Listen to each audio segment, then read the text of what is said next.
I picked up the box wrapped in plain paper and held it out to my daughter in the middle of her birthday party. Olivia opened it without meeting my eyes. Inside was a silver necklace with a locket engraved with our initials. I'd taken it from my savings. It was not gold or diamonds, but it was mine, for her. Olivia lifted it between her fingers as if it were trash. She frowned. Then, with a smile that chilled my blood, she said loudly for everyone to hear, "Cheap, ridiculous junk." I felt the floor disappear beneath my feet, but it was not the comment that destroyed me. It was what came next. My daughter threw the box against my chest. The necklace fell to the floor. No one moved. 50 people watching, some with glasses halfway to their mouths. Others looked down, uncomfortable. But no one said anything. Julian, her husband, let out a short, ironic laugh, as if I had just told a bad joke. He crossed his arms and looked at me with that contempt I knew so well. Olivia turned around and went back to talking with her friends as if I was not even there. I stood there in the middle of that crowded room. My breathing was controlled. My hands were not shaking. On the outside, I was calm. But inside, something broke. Something that had been cracking for years. I did not scream. I did not cry. I did not pick up the necklace from the floor. I just said, in a voice I did not even recognize, "That's fine. As of today, you're on your own." Olivia barely turned her head, wearing that bored expression she used when I spoke. "Oh, Mom, stop being so dramatic," she replied, not really looking at me. I nodded slowly. "It's not drama, Olivia. It's a decision." Julian looked at me for the first time all night. "What do you mean by that?" "I mean it's over," I said. "The financing for this house, the car you drive, the credit cards I pay every month, everything. It's finished." There was a brief silence. Then Olivia burst out laughing. "Sure, Mom. Whatever you say." She thought I was bluffing. She thought it was an empty threat from a wounded old woman trying to get attention. Julian smiled too, but there was something in his eyes, a small flicker of doubt. I did not wait for a response. I turned and walked to the door. My shoes clicked on the hardwood floor. No one stopped me. No one followed me. As I walked out of that house I had helped pay for, I heard the music start up again. The laughter returned. The party continued as if I had never been there. I got into my old sedan and closed the door. My hands gripped the steering wheel. I took one deep breath. 2, 3. I did not cry, because there were no tears left for her. On the drive home, I drove in silence. The streets were dark. It was almost 10 o'clock at night. I passed the bakery where I used to buy her cupcakes when she was little. I passed the park where I taught her to ride her bike. I passed the school where I worked double shifts to pay her private tuition. Every place was a memory, and every memory now hurt. I arrived at my small apartment downtown, a modest place, 2 bedrooms, old but clean furniture, nothing luxurious, nothing comparable to Olivia's house with its 3 floors and big backyard. I took off my shoes at the door. I turned on a single lamp in the living room. I sat on the sofa I'd had for 15 years and stared at the ceiling. I did not turn on the television. I did not reach for the phone. I just sat there, in the silence of my own home, and let everything that had just happened settle inside me. But not with sadness, with clarity. Because that night, in the middle of that public humiliation, something inside me woke up. Something that had been dormant for years. Something I myself had buried under layers and layers of sacrifice and misunderstood love. That night, I stopped being the mother who begged for scraps of affection, and I became the woman who was going to get her life back. I got up from the sofa and walked to my bedroom. I opened my desk drawer. I pulled out an old manila folder. Inside was every document I needed. Contracts, deeds, bank statements, receipts, wire transfers. For years I had been organized, meticulous. I saved everything, and now all of it was going to be useful. I sat down at my small wooden desk and started to review every paper. Olivia's house had been in my name until 6 months ago, when I finally got the bank to accept the change. But I was still the co-signer. I was still signing every month. The car was registered under my insurance. The additional credit cards they used were linked to my main account. They were living a life that I supported. And the worst part is, they did not even know it. Or worse, they knew, and they did not care. I took a deep breath and opened my old laptop. The screen flickered before turning on. I logged into my bank account. I reviewed the transactions from the last 6 months. Dinners for $200, designer clothes, trips to the beach, spas, salons, all charged to the cards I paid for. Meanwhile, I was eating canned soup and crackers. I bought my clothes at thrift stores. I had not taken a vacation in 5 years. I closed the laptop, not with anger, with determination. The next morning, I would start dismantling everything, piece by piece. That night, before bed, I looked in the bathroom mirror. I saw a 72-year-old woman, gray hair, wrinkles, tired hands. But I also saw something else. I saw someone who was still alive, someone who still had strength, someone who was no longer going to let herself be treated like garbage.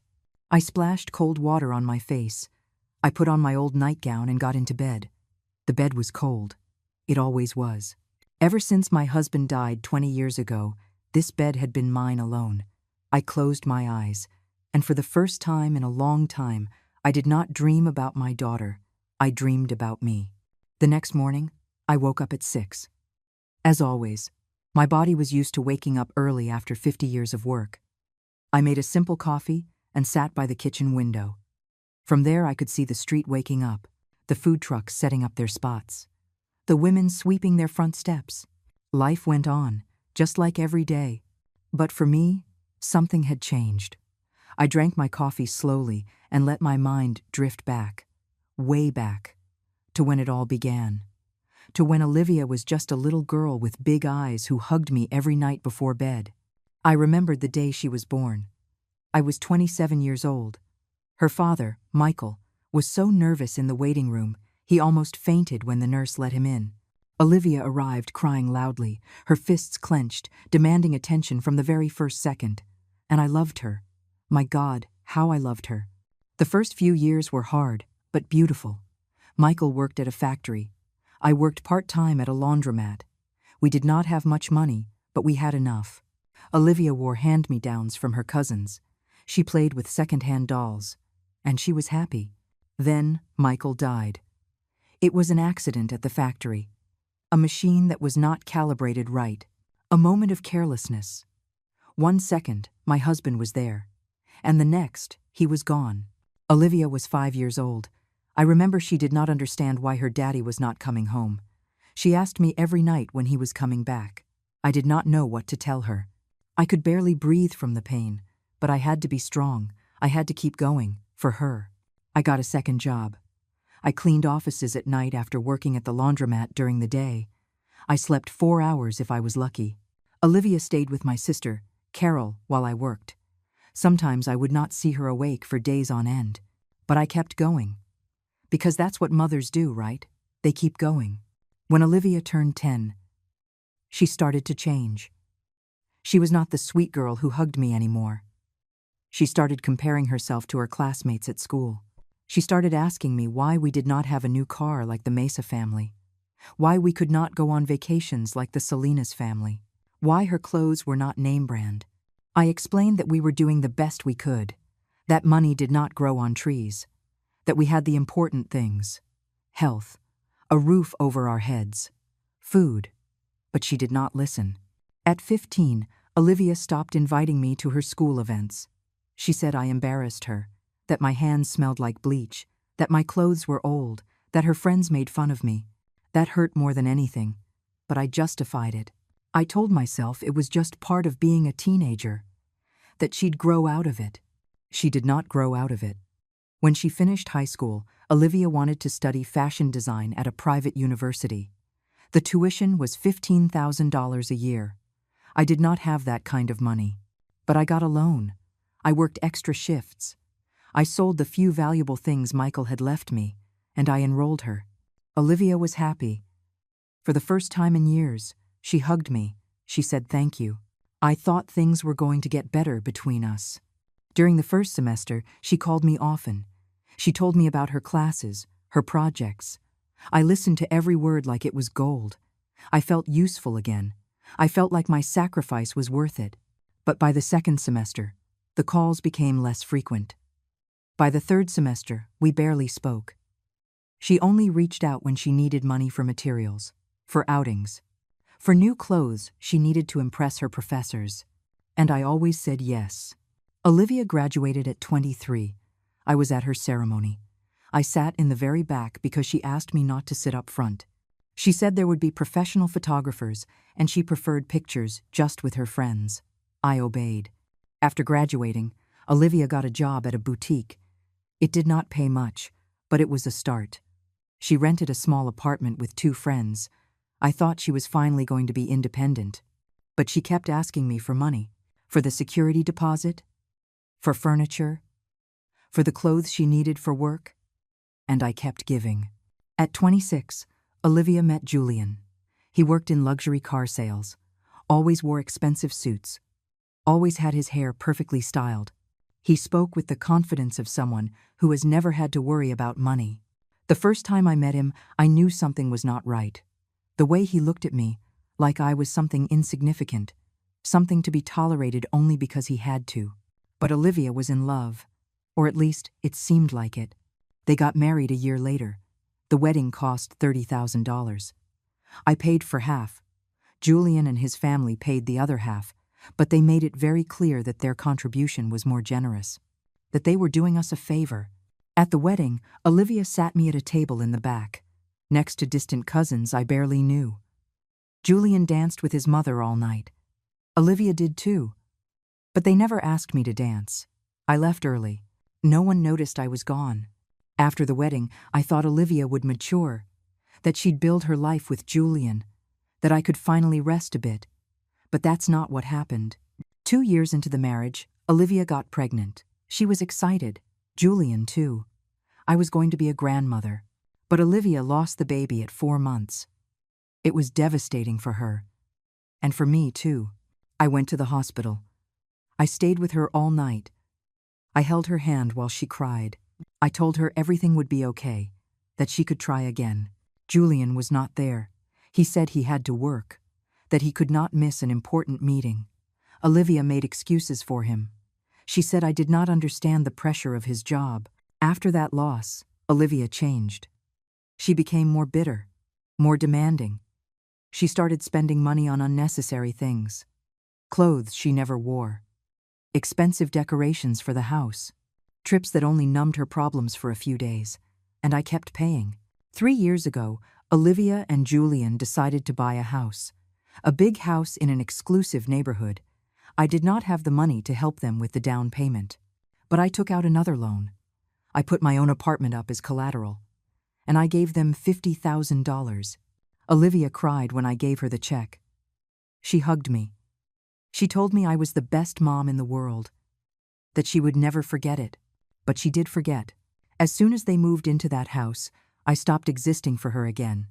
She only called when she needed me to water her plants while they were on vacation, or when she needed to borrow money for some new piece of furniture. I kept saying yes, because that's what mothers do. They keep saying yes, even when they should say no. I finished my coffee. It was cold by now. I looked out the window. The sun was fully up. The city was awake, and so was I. But this time, I woke up different. This time, I woke up with my eyes wide open. I got up from the table and walked to my room. I took an old notebook from the drawer. I opened it to a blank page, and I started writing. I wrote down every dollar I had given Olivia in the last 20 years. Every loan, every gift, every bill I paid for her. The numbers were terrifying. Over $300,000. $300,000 that I earned scrubbing floors, washing clothes, working until my hands bled.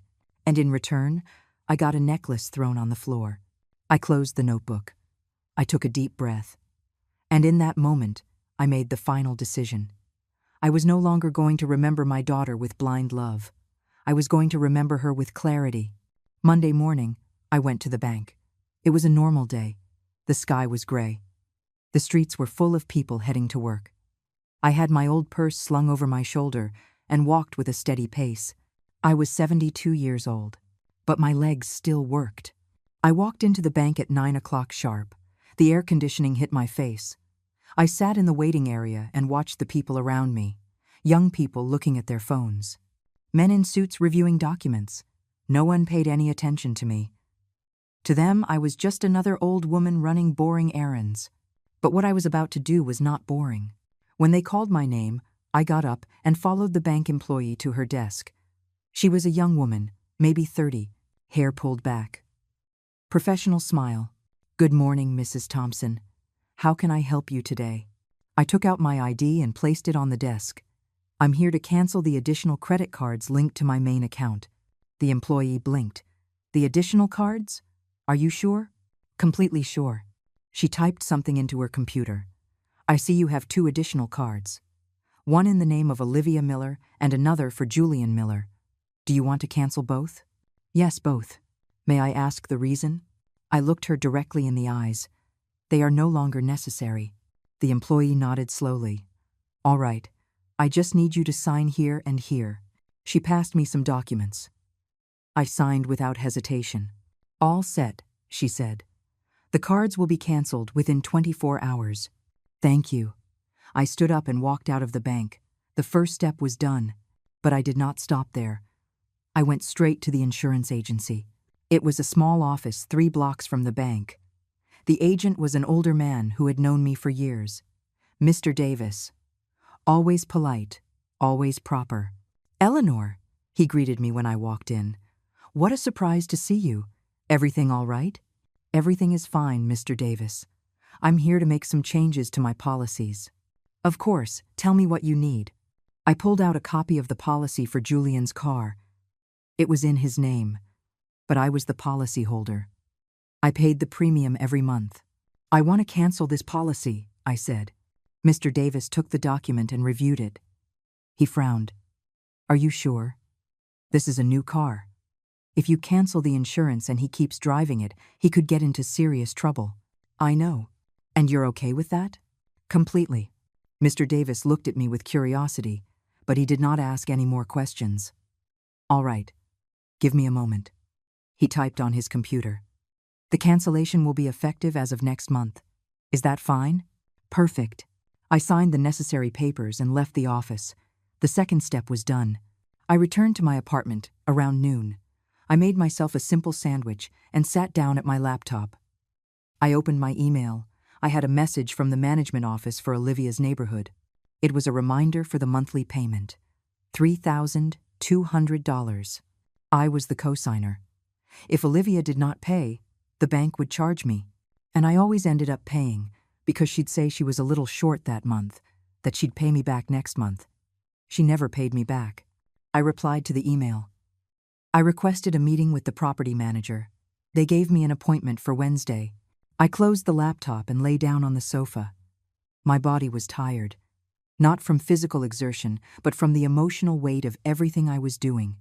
But I could not stop. That night, I could not sleep well. I lay awake, staring at the ceiling, thinking about what was coming, thinking about how Olivia would react when she started to realize. Wednesday arrived quickly. I went to the management office for the house. It was a sleek building downtown, marble floors, a receptionist in a uniform, all very professional. They showed me into a conference room. The manager was a man in his 50s, gray suit, impeccable tie. "Mrs. Thompson," he said, shaking my hand. "A pleasure to finally meet you. You are the co-signer for the property on Pine Street, correct?" "That's right. How can I help you?" I took out the documents I had prepared. "I want to remove myself as the co-signer." The manager raised his eyebrows. "I see. Are the homeowners in agreement?" "They don't need to be. According to the contract, I can remove myself as co-signer with 60 days' notice. I just need to notify you in writing." The manager checked the documents. Then he checked something on his computer. "You are correct. Clause 7. You can do that. But I must inform you that if you withdraw as co-signer and the homeowners cannot find a replacement in those 60 days, the bank may demand the full payment of the mortgage or begin foreclosure proceedings." "I'm aware. And you are okay with that?" "Yes." The manager looked at me for a long time. "May I ask if there is a family issue?" I gave a small smile. "That's not relevant to this transaction." He nodded. Very well. Let me process this. He took my documents, scanned them, and handed me a stamped copy. Done. The official notification will be sent to the homeowners in the coming days. Thank you. I left that office feeling lighter. Another step completed. I went home and made myself some tea. I sat by the window and watched the street. Kids were playing outside. Mothers watched them from their doorways. Life went on, and so did mine. But there was something else I needed to do, something that had been bothering me since the night of the party. I needed to know exactly what Olivia and Julian thought of me. That night, I waited until 11. I knew Olivia posted everything on her social media. Every expensive meal, every trip, every unnecessary purchase. All documented for the world to see how well she was living. I opened my laptop and looked up her profile. We were not friends on social media. She had unfriended me years ago, saying I made embarrassing comments. But her profile was public. I checked her recent posts. Photos from the party, her smiling with her friends, Julian with his champagne flute. The house decorated like something out of a magazine, but there were no photos with me. I did not exist in her public life. I kept scrolling. And then I found it. A comment thread on an old photo. A friend of Olivia's had asked why she never invited her mom to her events. Olivia's reply froze my blood. My mom is complicated. She always wants to be the center of attention. It's just better to keep her at a distance. I read those words 3 times. 4, 5. I never asked for attention. I never asked for anything. I only gave and gave and gave.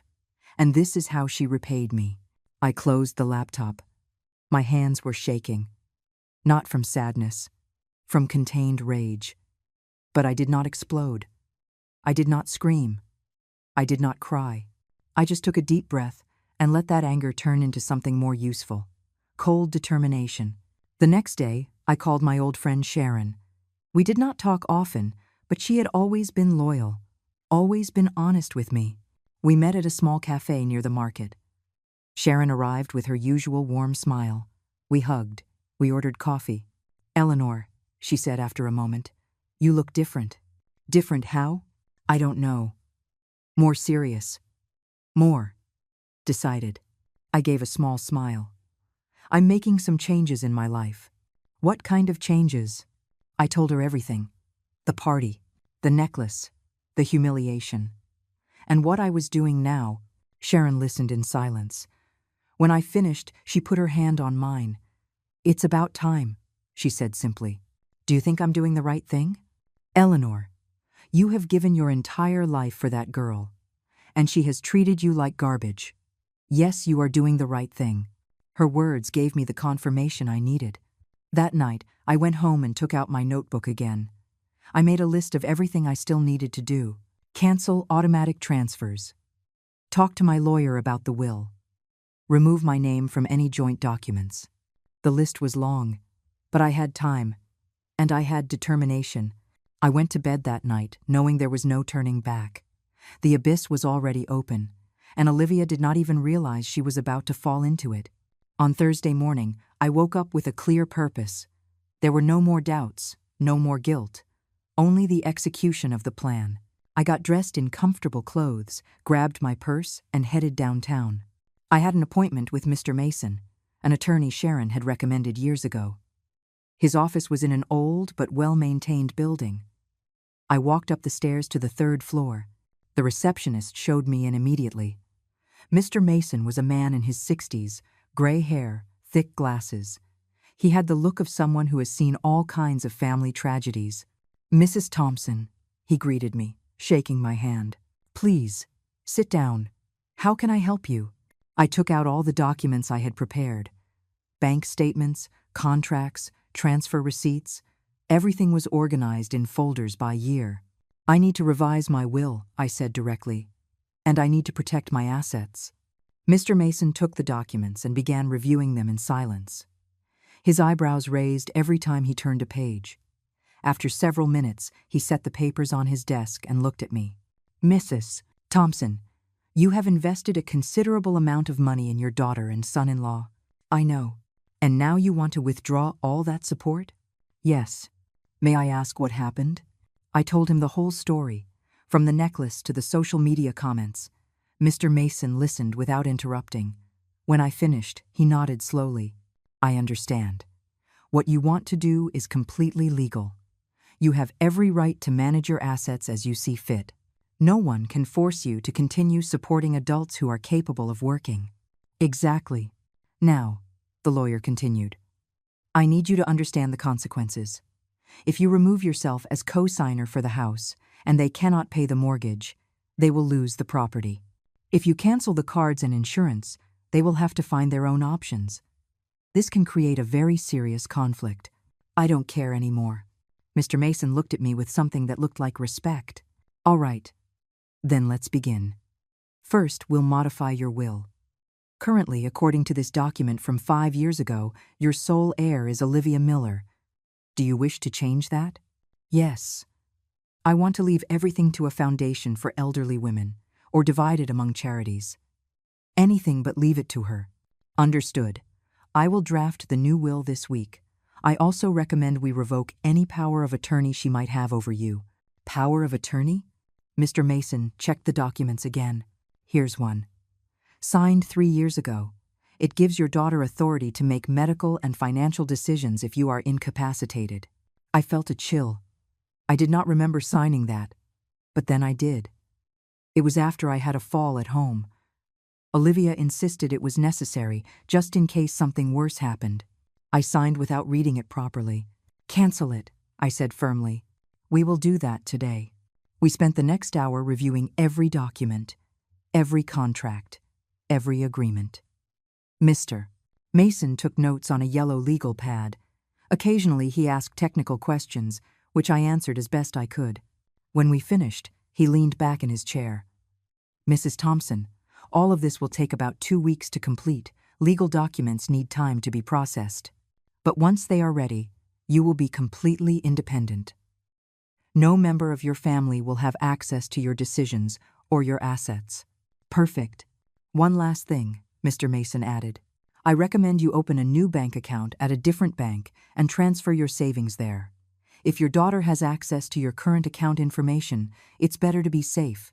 I had not thought of that, but it made sense. I'll do it tomorrow. I left the lawyer's office feeling strangely calm. Every step I took moved me further away from the woman I had been. The woman who said yes to everything. The woman who let herself be, walked all over. That woman no longer existed. On Friday, I went to another bank. One on the other side of town. I opened a new account in my name only. I transferred all my savings. It was $52,000. It was not much after a lifetime of work, but it was mine. As I did the transfer, I thought about how many times Olivia had borrowed money, how many times she promised to pay it back, how many times I ended up forgiving the debt because I did not want to pressure her. Never again. I returned home that afternoon and sat down at my computer. I went into my online banking. There were 3 automatic payments set up, one for Olivia's house payment, another for Julian's car payment, and a third for a gym membership Olivia used. I canceled all of them. Click, click, click. Each cancellation was a release. On Saturday, Sharon invited me to her house for lunch. She made chicken, stew, rice, and green beans. Simple, delicious food. It had been years since I had enjoyed a meal like that without worrying about how much it cost or if I should be saving to pay for something of Olivia's. You look better, Sharon told me as she served dessert. More peaceful. I feel better. Does she know what you're doing yet? Not yet. The notifications from the bank and the management office will arrive next week. Sharon nodded. And what are you going to do when she calls? Not answer. And if she comes to your house? I'd thought about that. Then I'll tell her the same thing I told her at the party. It's over. There's nothing more to discuss. It's going to get hard, Eleanor. I know, but I don't care anymore. Sharon took my hand. I'm here, whatever you need. Her words gave me strength. On Sunday, I decided to do something I had not done in years. I went to the park.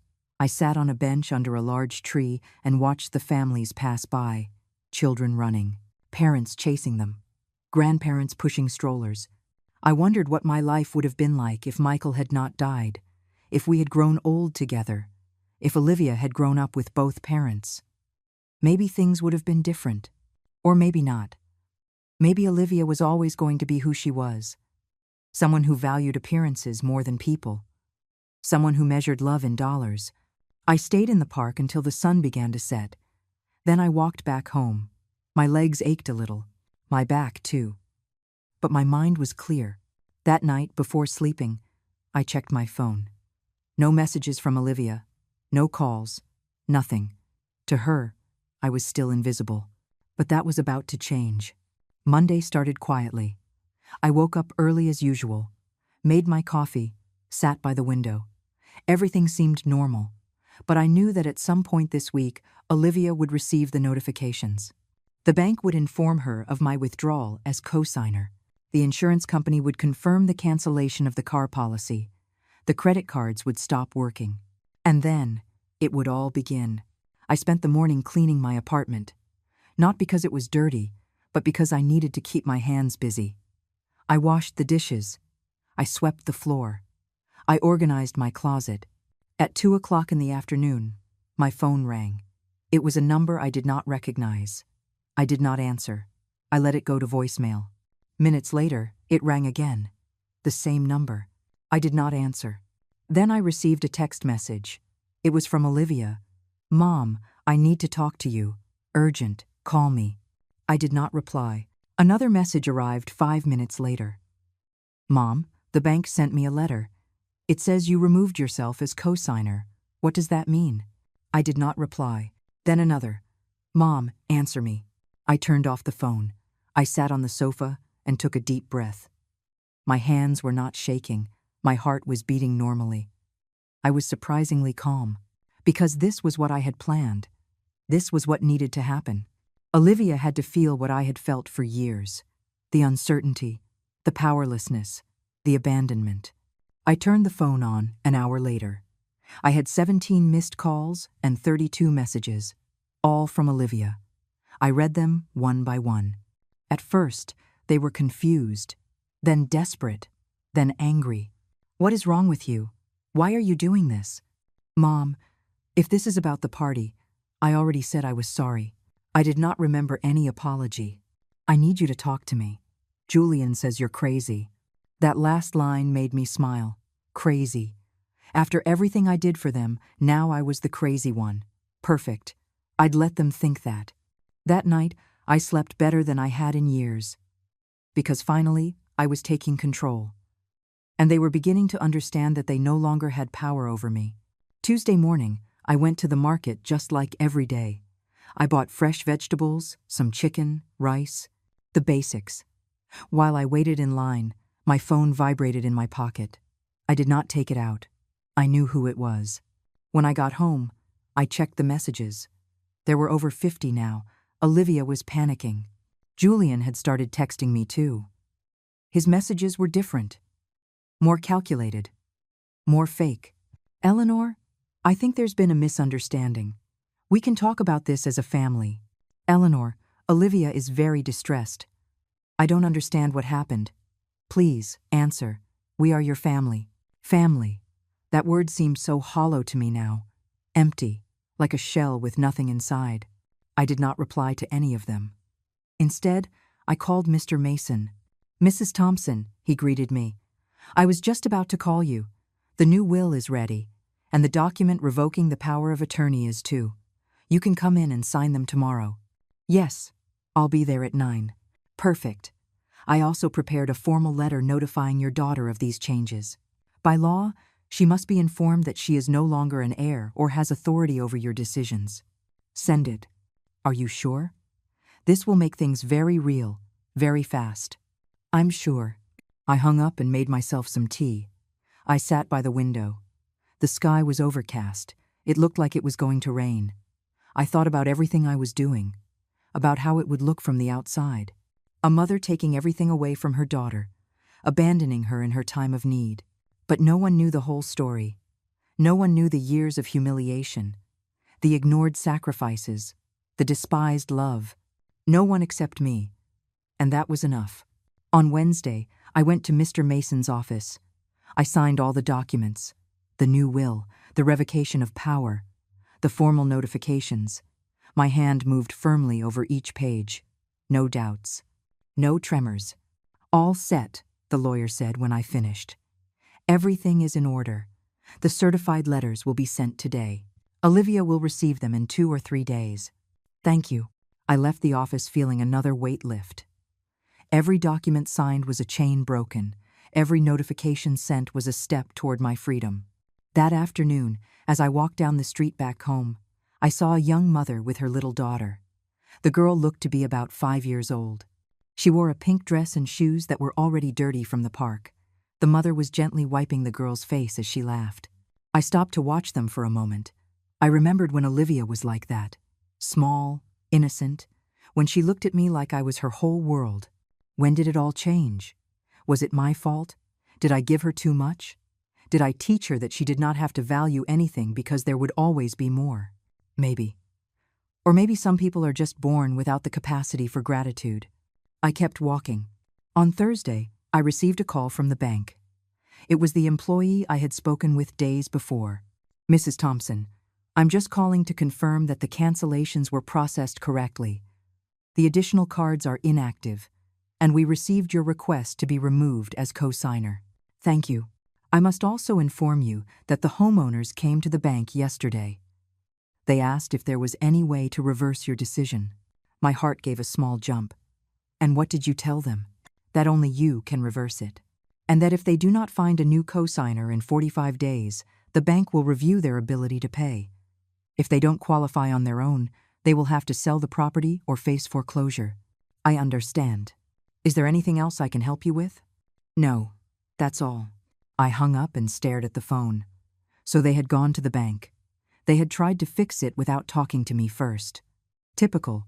Always looking for the easy solution, never facing the real problem. Friday afternoon, as I was making dinner, someone knocked on my door. My heart sped up. I knew who it was. I walked to the door slowly. I looked through the peephole. It was Olivia. She was alone. Her face looked tired. Eyes puffy, hair uncombed. Very different from the perfectly put-together woman from the party. She knocked again. Harder. Mom, I know you're in there. Please, I need to talk to you. I did not open the door. Mom, please. I don't understand what's happening. The bank says you pulled our backing. The cards aren't working. We got a letter from a lawyer. What does all this mean? Her voice sounded genuinely confused, as if she truly did not understand why I was doing this. And maybe she did not. Maybe for her, everything I had done for years was so normal that she never even registered it as a sacrifice. Mom, if I did something to upset you, I'm sorry. But this is too much. Julian and I can't afford the house on our own. The bank is going to take everything. I stood on the other side of the door, listening. Every word, every plea. But they did not move me. Please, Olivia continued, her voice starting to break. You can't do this to us. We're your family. Family. There was that word again. Mom, open the door, please. I counted to 10. Then I spoke. My voice sounded colder than I expected. Go away, Olivia. There was silence on the other side. Mom, go away. There's nothing to talk about. What do you mean there's nothing to talk about? You're taking everything from us. I'm not taking anything from you. I'm simply no longer giving it to you. It's the same thing. No, it's not. Mom, please. Open the door. Let's talk like adults. No. Mom. I said no, Olivia. And if you don't leave now, I'm going to call the police. Another long silence. Then I heard her footsteps moving away, going down the stairs, the front door of the building closing. I stepped away from the door and sat on the sofa. My hands were shaking now, not from fear, from adrenaline. I had faced my daughter, and I had not caved. I could not eat that night. I sat in the darkness of my living room, thinking, was I being too harsh? Should I at least hear her out? What if she was truly sorry? But then I remembered the necklace on the floor, the laughter of her friends, Julian's ironic smile, the years of contempt disguised as jokes. No, She had years to value me, to thank me, to treat me with dignity. And she did not. Now it was too late. On Saturday, Sharon came to visit. I told her about Olivia's visit. "And what did you feel?" she asked. "Nothing," I answered honestly. I expected to feel guilt or sadness, but I felt nothing. "That's good, Eleanor. It means you're healing. Or does it mean I've become cold?" "No. It means you finally set boundaries. And boundaries don't make you cold. They make you strong." Her words gave me peace. On Sunday, I got a message from Julian. It was long, calculated, full of carefully chosen words. "Eleanor, I know things have been tense. And I understand Olivia may have said some hurtful things. But she's under a lot of stress. You know how she gets when she's pressured. She doesn't mean it. I've spoken with her. She is willing to formally apologize. Can the three of us meet? As a family. And resolve this." I read the message 3 times. It was perfect, manipulative, painting Olivia as the victim of stress, minimizing what she did, offering an empty apology in exchange for me paying their bills again. I deleted the message without replying. The next week was quiet. No more visits, no more calls. Just occasional messages that I ignored. Olivia was starting to understand that I was serious. And Julian was starting to understand that he had lost his source of easy money. Mr. Mason called me on Wednesday. "Mrs. Thompson, the certified letters were received. Your daughter signed the receipt yesterday. And what's next?" "Nothing. The documents are legal and binding. You are completely independent. Your daughter has no rights to your assets or your decisions." "Thank you, Mr. Mason. How do you feel?" It was an odd question coming from a lawyer, but I appreciated it. "Free," I replied. And it was true. For the first time in decades, I was completely free. I went to bed early that night. I closed my eyes. And I dreamed of the future. A future where I was not the sacrificial mother, but simply Eleanor, a 72-year-old woman who still had life left to live and who was finally going to live it for herself. 2 weeks passed in silence. 2 weeks in which my phone stopped ringing, in which the desperate messages dwindled to nothing. It was as if Olivia and Julian had finally accepted that I was not going to change my mind. But I knew better. This was the calm before the storm. During those 2 weeks, I kept my routine. I went to the market. I visited Sharon. I walked in the park. I read books I had bought years ago and never had time to finish. I was discovering who I was, without the weight of being the mother who gave everything. And I liked this woman. On Thursday afternoon, as I was returning from the market, I saw a car parked in front of my building. It was Julian's car. A red sports car, the one I had stopped insuring weeks ago. My heart sped up, but I kept walking with a steady pace. When I reached the entrance, Julian got out of the car. He was wearing a gray suit, hair perfectly styled, that fake smile I knew so well. "Eleanor," he greeted me, as if we were old friends. "What a coincidence running into you." "A coincidence, of course. What do you want, Julian?" "Just to talk. 5 minutes. I promise." I looked at him. There was something different about him. His smile did not reach his eyes. There was tension in his shoulders. "I have nothing to talk to you about. Please. It's not for me. It's for Olivia. She's in a bad way, Eleanor. She's not sleeping, not eating right. She's depressed. That is not my problem." Julian blinked, as if he could not believe what I had just said. "How can you say that? She's your daughter." My daughter threw a gift in my face and called me ridiculous in front of 50 people. My daughter has not treated me with respect in years. So yes, Julian, she is no longer my problem. Julian changed his tactic. The smile vanished. His voice became more serious. "Look, I know Olivia messed up. I know it, and she knows it too. But what you're doing is too much. They're going to take the house. I can't afford the car payments. I lost a major contract because I couldn't get to my meetings on time. Buy a cheaper car. Take the bus. Work harder. It's not that simple." "Of course it is. It's exactly what I did for 50 years. Julian clenched his jaw. The mask was slipping.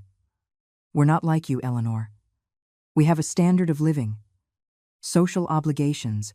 We can't just Downgrade like that. There it was. The truth, finally coming out. They were not like me. They were better, more important. And I was just the old woman who was supposed to keep paying to maintain their illusion. Go away, Julian. Eleanor, please, be reasonable. I was reasonable for 20 years. It's over. And what about your grandchild? I froze. What grandchild? Julian smiled. But it was a cruel, victorious smile. Olivia is pregnant. 3 months. We were going to tell you at the party, but after your little scene we decided to wait. I felt something twist inside me. A grandchild. I was going to have a grandchild, but then I looked into Julian's eyes. And I saw the manipulation. The strategy. This was not news shared with love. This was a card played at the perfect moment. Congratulations, I said coldly. I hope you'll be good parents. Julian's smile faltered. That's it? You don't care about your grandchild? I'll care when it's born, and when it's old enough to decide if it wants to know me. But I'm not going to let you use it as a bargaining chip. You're unbelievable, Julian said, his voice now full of venom. You're a bitter, selfish old woman. Olivia is right. You've always been a dead weight in our lives. Those words should have hurt me. A month ago, they would have shattered me. But now, they only confirmed what I already knew. Goodbye, Julian. I turned and walked into the building. I heard him shout something else behind me, but I paid no attention. I walked up the stairs. I entered my apartment. I locked the door. I sat on the sofa and took a deep breath. A grandchild. I was going to be a grandmother. And instead of joy, I felt empty. Because I knew that baby would be used as a weapon, as an excuse, as a reason for me to go back to being the woman who gave everything and received nothing. I was not going to let that happen. That night, I called Sharon and told her what happened. And how do you feel? She asked. Confused, sad, but also sure of my decision. It's normal to feel all of that. Eleanor, a baby is a blessing. But you can't let them use it to manipulate you. I know. But it hurts. Love always hurts, but self-respect hurts less. She was right. The next few days were strangely quiet. No more visits, no more messages. It was as if Julian and Olivia had finally accepted defeat. But I knew better. They were planning something. I could feel it. On Tuesday morning, as I was drinking my coffee, my phone rang. It was an unknown number. I normally did not answer, but something told me I should this time. Hello. Eleanor Thompson? Yes. This is General Hospital. Your daughter Olivia Miller was admitted this morning. You are listed as her emergency contact. My heart stopped. What happened? She had an episode of high blood pressure. She's stable now, but the doctor wants to speak with the family about her pregnancy. Can you come? I hung up the phone with trembling hands. Olivia was in the hospital, pregnant, with high blood pressure. I should run to the hospital. That's what a normal mother would do. But I was not a normal mother anymore. I got dressed slowly. I grabbed my purse, and I walked to the hospital. But not with desperation, with caution, because I knew this could also be part of their plan. And I was no longer the woman who was easy to manipulate, not anymore. I arrived at the hospital 40 minutes later. I did not run. I did not take a taxi. I walked to the bus stop and waited patiently. If it was a real emergency, the doctors were attending to her. If it was a setup, my rushing would only give them more power. I walked in through the main doors. The smell of disinfectant hit me immediately. I walked to the front desk and gave Olivia's name. The nurse checked her computer. Room 312, 3rd floor. I took the stairs. My legs protested, but I did not stop. When I reached the 3rd floor, I saw Julian in the hallway. He was on the phone.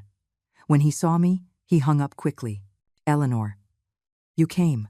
How is she? Stable. It was a scare. Her pressure spiked this morning. The doctor says it's from the stress. Stress. Of course. And I was the cause of the stress, according to them. Can I see her? Julian hesitated. She's sleeping. The doctor gave her a mild sedative. Then I'll wait. I sat in one of the chairs in the hallway. Julian stood there, uncomfortable. He did not know what to do with me. This version of me was new to him. The one who did not jump to obey. The one who did not apologize for existing. Eleanor, he started after a moment. I know things are bad between us, but this is serious. The doctor says if Olivia doesn't reduce her stress level, she could lose the baby. There it was. The guilt. The responsibility placed on my shoulders again. Stress can be reduced in many ways, Julian. Maybe if you two got stable jobs and stopped living beyond your means, Olivia would be calmer. Julian clenched his fists. We do work, but without your help, it's not enough. Then adjust your spending. It's not that easy. I know. I did it for 50 years. Julian looked at me with pure hatred, but he did not say anything else. He walked away toward the coffee machine down the hall. I sat there, looking at the door to room 312. Inside was my daughter, pregnant, at risk, and I felt less than I expected to feel. Maybe I was a bad person. Maybe I was an unnatural mother, as Julian had called me. Or maybe I was just tired. Tired of being the villain in a story where I had only tried to love. A nurse came out of the room. She saw me and approached. Are you Olivia's mother? Yes. You can go in. She's awake now. But just for a few minutes. She needs to rest. I stood up and walked into the room. Olivia was lying in the bed. She looked small, fragile. She had monitors connected to her arm. Her hair was loose and disheveled. When she saw me, her eyes filled with tears. Mom. I approached the bed, but I kept my distance. I did not sit. I did not take her hand. How do you feel? Awful. I'm scared. The doctor says my pressure is too high. That it could be dangerous for the baby. I nodded. And what are you going to do? Olivia looked at me, confused. What am I going to do? I need you to help me, Mom. I can't go through this alone. You're not alone. Julian is here. You know what I mean. I need your support. Financial, too. We can't pay for the medical bills without insurance. There it was again. Not I miss you. Not I'm sorry I treated you badly. Just I need your money. Olivia. Have you ever apologized to me? She blinked. What? For the necklace. For throwing it in my face. For humiliating me in front of everyone. Have you ever once apologized? Olivia looked away. Mom, I was upset that day. You know how I get when there are a lot of people. It wasn't personal. You called me ridiculous. You said my gift was junk. How was that not personal? You're exaggerating. No, I'm not. I'm remembering exactly what happened. Olivia started to cry. I can't believe you're doing this now. I'm in the hospital, pregnant, at risk, and you just want to fight. I don't want to fight. I want a sincere apology. I already said I was sorry. No, you didn't. Julian told me you were willing to apologize if I started helping you again. That's not an apology. That's a transaction. Olivia closed her eyes. Tears streamed down her cheeks. You're cruel. I always thought you were weak, but you're actually cruel. Her words should have hurt, but they only confirmed what I already knew. For Olivia, I only had two versions, weak and useful, or cruel and useless. There was no middle ground, where I could just be a person with boundaries. I hope you recover, Olivia, and I hope your baby is born healthy, but I am not going to be your source of money again. And if I lose the baby because of you? The question cut through me, but I kept my voice steady. If you lose the baby, it will be a tragedy, but it will not be my fault. It will be the consequence of decisions you and Julian made. Of the life you chose to live, without being able to afford it. Get out of here. Gladly. I turned and walked to the door. Before I left, I turned back one more time. Olivia, when you're ready to have a real conversation, when you're ready to see me as a person and not a bank, I'll be available. But not before. I left the room and closed the door. Julian was in the hallway. He approached me immediately. What did you say to her? Why is she crying? I told her the truth. You. Be careful what you say, Julian. We're in a hospital. There are cameras, witnesses. Julian stopped. His face was red with fury, but he said nothing more. I walked to the elevator. I went down to the first floor. I walked out of the hospital. The sun was high. It was noon. Life went on outside. as always, and I was continuing on too. I took the bus back home. I sat by the window and watched the city go by. Families walking, children playing. The world had not stopped because my relationship with my daughter was broken, and I was not going to stop either. When I got home, I made myself something to eat. Rice with vegetables. Simple. I sat and ate in silence. My phone rang. It was Sharon. "How are you?" I told her everything. The hospital call, the conversation with Olivia, the lack of a real apology. "You did the right thing," Sharon told me. "You can't let them manipulate you using the baby. But what if something happens to her? What if they really do lose the baby? Eleanor, listen to me. You are not responsible for the consequences of their decisions. They built an unsustainable life. You just stopped holding it up. That doesn't make you a bad mother. It makes you human." Her words gave me peace. That night, I slept restlessly. I dreamed of babies crying, of empty hospitals, of Olivia calling for me and me not being able to get there in time. I woke up at 4 a.m, my heart racing, but I did not call. I did not run to the hospital. I stayed in my bed. I took a deep breath. And I reminded myself that I was no longer the woman who saved everyone else while drowning herself. I was the woman who had finally learned to swim. Olivia left the hospital 3 days later. I knew because Sharon told me. She had seen Julian posting on social media about how hard it was to care for a pregnant wife with no family support. It was his way of painting me as the villain to the world. I did not care. Another week passed. Then 2. The silence continued. I went on with my life. I had started taking a knitting class at the community center. I met other women my age. We shared stories, laughter, coffee. No one judged me. No one expected anything from me. It was liberating. On Friday afternoon, as I was returning from my class, I found a manila envelope taped to my apartment door. There was no return address, just my name, handwritten. I opened it cautiously. Inside were legal documents. A lawsuit. Olivia and Julian were suing me for familial abandonment and failure to provide support, demanding I continue the financial support under threat of public exposure and seeking a court order. I read each page with growing disbelief. They actually believed they could legally force me to support them. I immediately called Mr. Mason.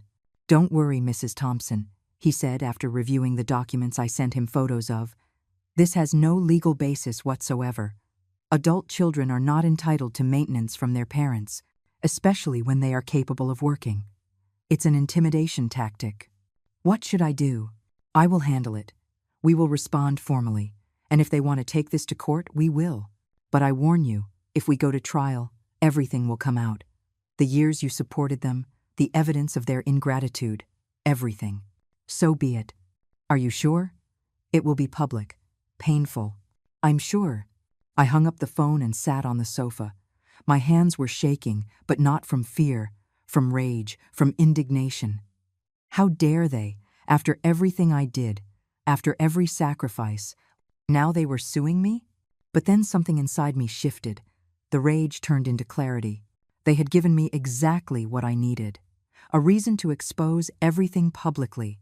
If they wanted a war, they would get one. That night, I pulled out all the evidence I had saved for years. Bank statements, transfers, receipts, text messages where Olivia asked me for money, emails, everything. I organized it all into digital folders. I took pictures, I made backups, and I waited. On Monday, Mr. Mason filed our response to the lawsuit. But we also included a countersuit for the unpaid loans. Over $200,000 that I had loaned them over the years, with promises of repayment that never came. The response from Olivia and Julian was immediate. Julian called me. His voice was furious. "How dare you? Now you're suing us? You started this, Julian. I'm just defending myself. Those loans were gifts. You never expected us to pay you back. Do you have that in writing?" Because I have text messages where Olivia promised to pay me back every dime, and she never did. Julian went silent. "Withdraw the lawsuit, Julian. Or this is going to get very ugly. Are you threatening me?"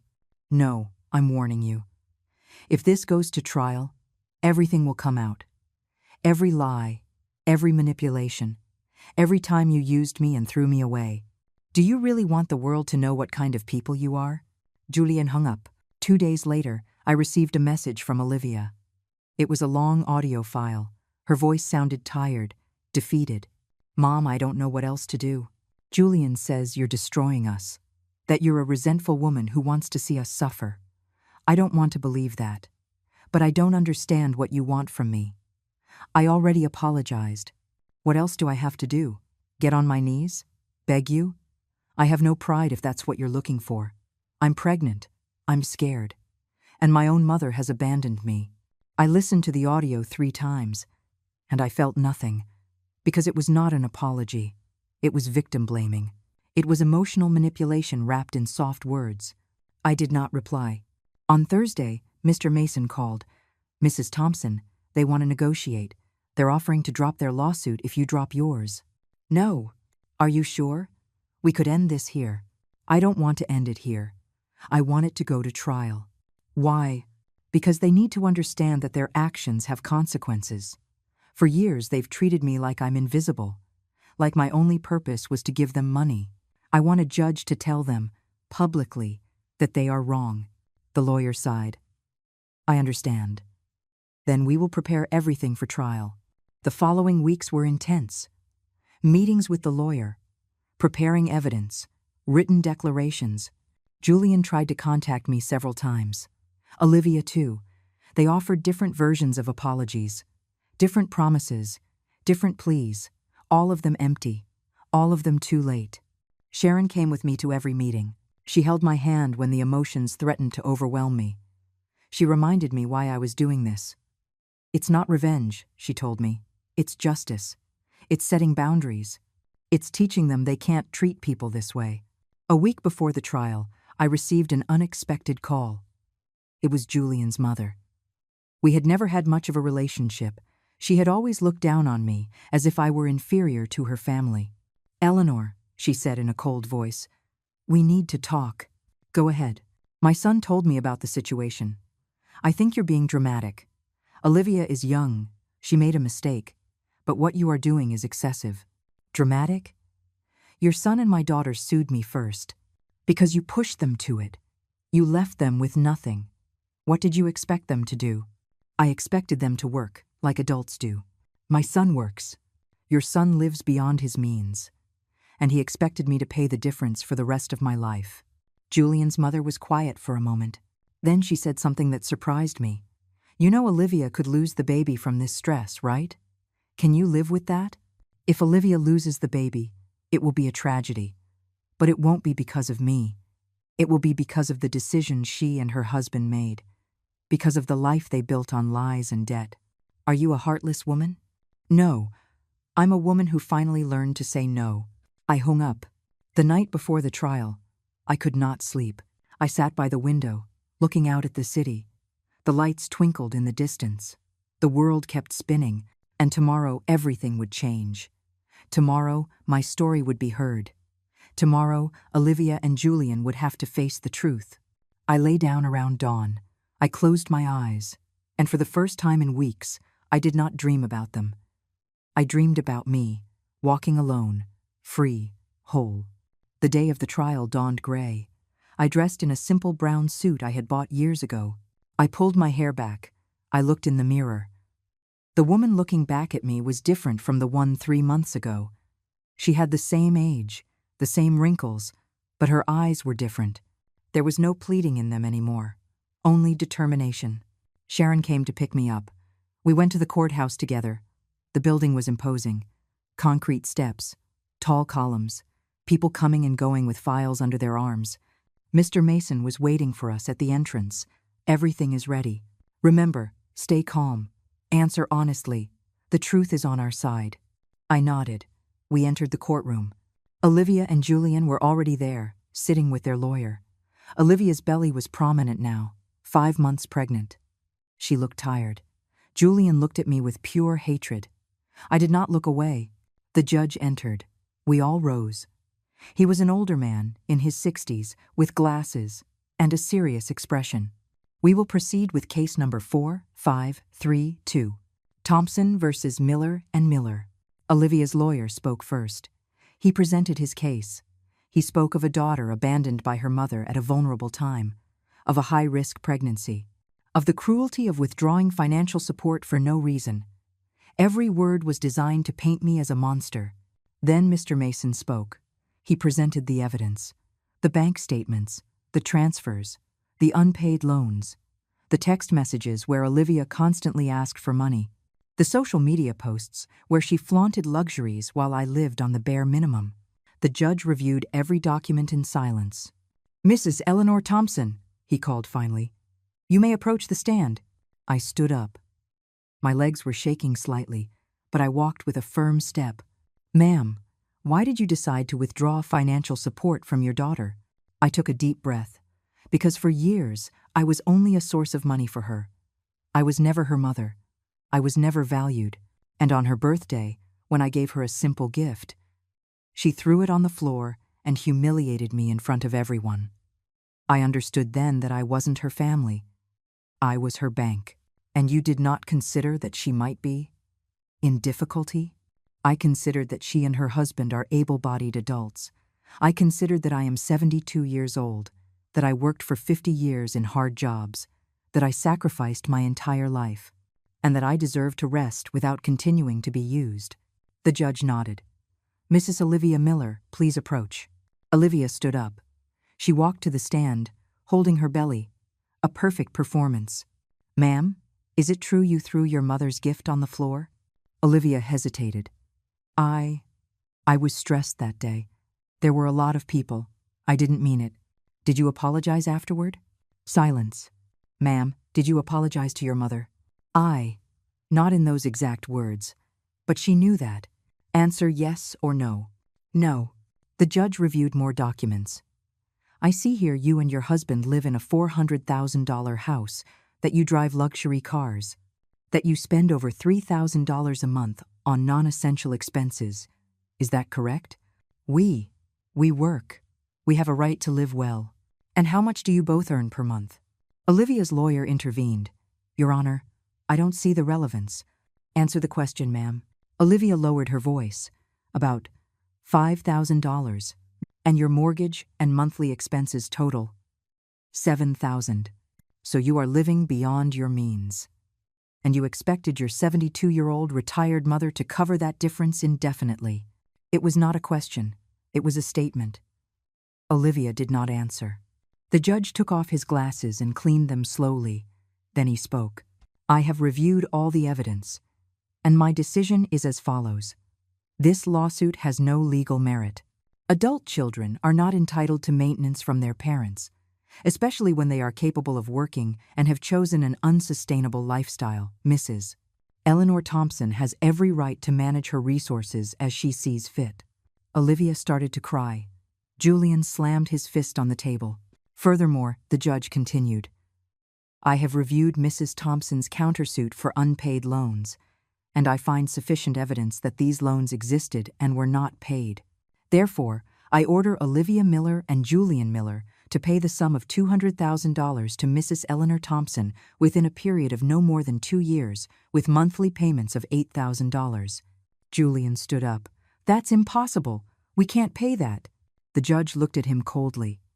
"Then I suggest you sell your assets, adjust your lifestyle, and learn to live within your means." Case closed. The bang of the gavel echoed in the room. We left the courthouse.